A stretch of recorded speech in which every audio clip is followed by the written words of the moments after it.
I get a feeling it's going to be a riot. What's up, everybody? So I'm here at my buddy's garage. We're looking at his Nova. It's a 69 Nova. The thing had a 6-cylinder in it, and he decided at one point he was going to swap a small block in it. It was a manual car, and now I believe it has a turbo 350 or 400. Okay, so I'm going to talk to Mike here. This is my buddy Mike. Okay, so this car has what in it? It's got a 12-bolt. It's got a strange axles in the rear. I'm not sure what posi it has in it, but it's just a clutch-style street posi. And then it has B&M turbo 400 manual valve body with reverse shift pattern with 4600 stall converter. And then it's got like the Global West submarine connectors. It's got Caltrax bars. And then as far as the motor, it's got a forged Eagle rotating assembly with the Molly pistons. And then it also has a SHP block. And it's got all the Moroso oiling pan and stuff. Then it has Dart, Iron Eagle, Platinum Series cylinder heads. I think it's a 208 on the intake, and not real sure about the exhaust. And then it's got 230 runners, pretty big heads. And then it's got Howard solid roller, 640, 645. All Howard's lifters. It's got that, I think it's the HD comp roller offers, stud girdles, all the little good stuff, you know. And then it's got the Super Victor intake from Edelbrock. And then it has just an HP 30 carb on there. Then it's got a 200 shot.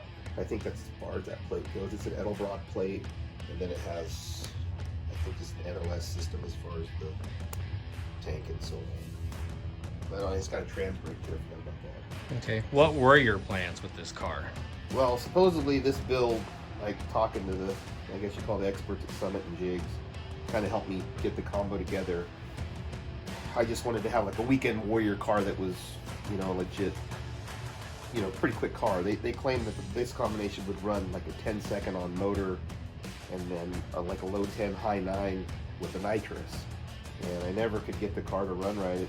Anytime it was under a big load, first and second gear, it just would miss horribly. And then by the time you got into high gear, it would run pretty good. And best time I could get was 1170, which to me is very slow for the money that's in the car and the motor and all that. And so I kept calling the tech line and just people that I knew that were buddies, trying to say, you know, what do I do? And they're all, oh, you know, it's your ignition, you know, you need a different coil. So I put a different coil in it and didn't cure the problem. Put another coil in it, didn't cure the problem. Went from that 6A box to 6AL7. I think it's supposed to be a better one with the retard and all that stuff in it. Still didn't cure the problem. And then they were like trying to say, oh, you need a better fuel pump. You need, you know, bigger line. So I put a 1/2 inch or -8 line, 1/2 inch from the tank all the way up here to the front where it goes to the -6. Still had the problem. And then I was talking to a guy, Chucky, who's got like, I think it's either a high 9 or low 9 or high 8-second truck. And he's like, oh man, he says your fuel and stuff's going to the back. And then you were saying the same thing, that it's not picking it up. You need to get a cell in it or a scavenge, you know, sump. So anyway, I ended up putting a cell in it. And believe it or not, it actually ran good.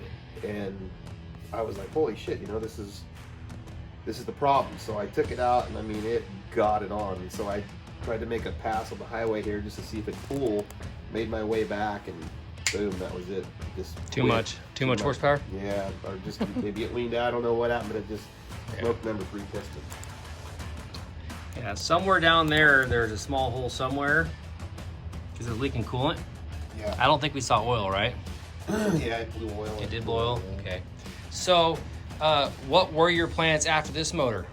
You were talking about doing something, and then things have changed since then, but yeah. You were planning on putting a big block in this thing? Yeah, I was gonna put a big block in it that I bought from you, and it had some good heads, aluminum heads and stuff. And the whole goal for me was to build a fast car, and I wasn't gonna mess around with just a naturally aspirated engine, you know. And at the same time, though, I wanted to be able to drive it on the street, you know. So turbo was the cheapest versus always filling nitrous tanks and more forgiving on the motor as far as hits. So Yeah, I see something sitting on the bench over So there. yeah, so Can I we bought an take a look at that 88 real quick? I bought an 88 millimeter turbo.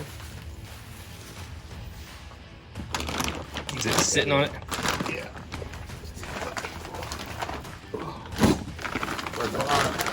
This big old bastard. This is like Summit Racing's 88 millimeter. Yeah.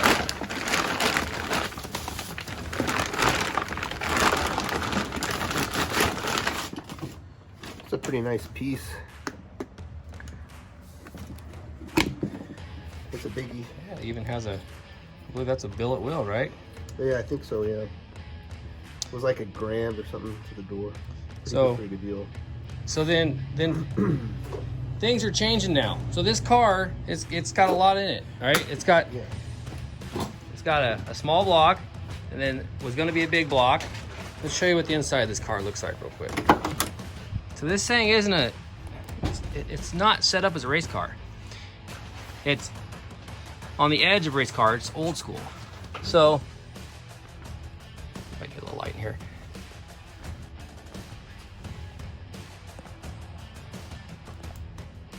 Full interior.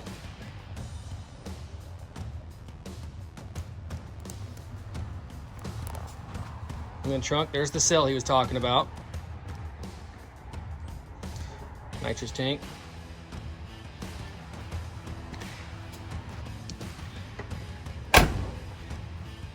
Well, and then as time changed, you came across a new venture to move on to, right? Yeah, a guy that comes down and services our air compressors and stuff at the mill there and AC units started asking about the car. And I said, I'm looking for some rods. I want to buy some connecting rods for the motor for the turbo I was going to build. And he's like, oh man, I got a set of aluminum rods. Come over and check it out. So I go over there and to buy these rods, and he's got a 68 Camaro. It's like an original 427 SS big block car. And but it's got all tube chassis, it's legit like 7-second cert car. And he goes, would you be interested in trading your Nova for this car? And I was like, holy shit, yeah. But I mean, I was just honest. I said, my car's not worth what that thing is, with all the stuff he's offering to give with it. So it's got, I think it's got a Jericho 4-speed. It's got a blower on it right now. It's got a motor in it, and then it has a race motor at his shop, a set of 2.4s, just a bunch of car parts with this car, and I was like, yeah, man, let me go talk to my wife and see what whatever, if she want to do the deal, So anyway, he's like, man, he goes, I don't even need to look at your car. I want your car. If she's down for whatever, we'll make the deal. So I came home, showed her the car, and she's like, whatever makes you happy, man. So I was like, that's a good woman. I'm trading, man. You know what I'm saying? So I'm super stoked. And we went from the big block. I'm going to give him the big block. I'm going to keep my turbo. He's going to take the aluminum heads, and then I got another 350 small block because he just wants a driver, And for that car with all the parts. But when I got home, started talking to you. LS is the ticket. Easily make over 1,000 288s on that bad boy. So that's what we're hoping to do. And so we've been deciding things, or talking about things, and then there's decisions being made. So definitely going to be twin turbos. That's it, right? Yeah. I'm just saying. That's my way of talking to you. Okay. Yeah. So I'm putting the word out there online, and I've asked a few people to see what kind of engines we should put in this, or what engine to put in this thing, And a guy that I met online, he's pretty well known for the things he does. He's doing pretty crazy things. He recommends doing the 5.3 and 6 instead of the 6.0. Really? Yeah, because they can handle more boost. And from what I've read, that is true. The 6.0 will actually eventually, it can't take all the high boost, it'll lift the heads. Some people might argue with that, but the research doesn't lie, and things have happened like that. It'd be aluminum block 5.3.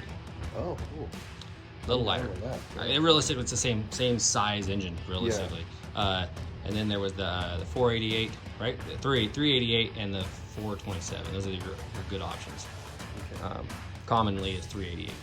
Okay. So what is that like? Is that it's 327 is 5.3, isn't it? Cubic inch wise? 327 or 427? 327. Oh, you said 427. 427, Sorry, I yeah. thought you said 327. I hope I didn't say 327. I thought you did. So anyhow, this car, this is more of a farewell to this thing. I've had a lot of fun in the last year or two working on it, playing with it. My kid even got to play with it a little bit. I'll post some pictures on this video here so you guys can see what the car is gonna look like that's coming. And then once it gets here, we'll actually get some footage of it. Hopefully Mikey's pretty stoked. I'm super stoked. He sounds like he's stoked. Super stoked. Actually, kind of like when he said he wanted to trade, I was like, was having trouble breathing. Yeah, but, Having an anxiety. I got over that when I got home. Not a panic attack, but yet a hyperactive anxiety attack. He's excited. So yeah, you guys, this is a short little video. I can't say too short because it's under 12 minutes, or it is under 12 minutes. But anyhow, if you like what you see here, follow, hit that subscribe button, click the bell, make sure your notifications are turned on, share with your buddies, tell your friends, and peace out.